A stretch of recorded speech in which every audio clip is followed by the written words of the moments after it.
L'estratègica situació geogràfica de Villena ha determinat el paper d'esta ciutat en la història.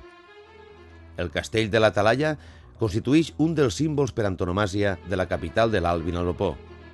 Es tracta de l'única fortalesa d'estil gòtic castellà que hi ha a la comunitat.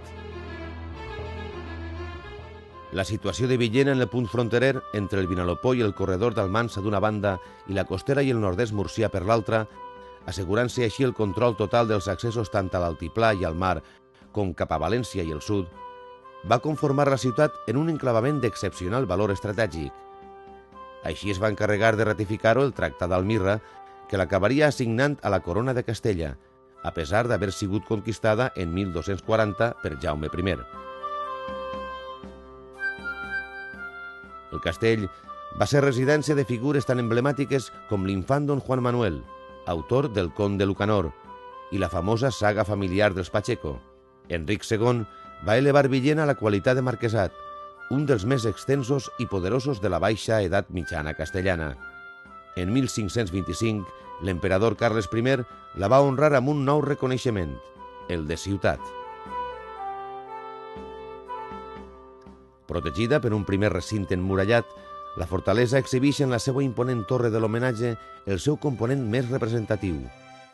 Però si el llenguatge gòtic dels cossos superiors de la torre és digne d'elogi, no ho resulten menys les seues estades inferiors. Estes conserven tant la fàbrica de tàpia com les voltes d'arcs entrellaçats que les cobreixen i que remeten a la millor tècnica constructiva feta en el segle XII durant el període almohade.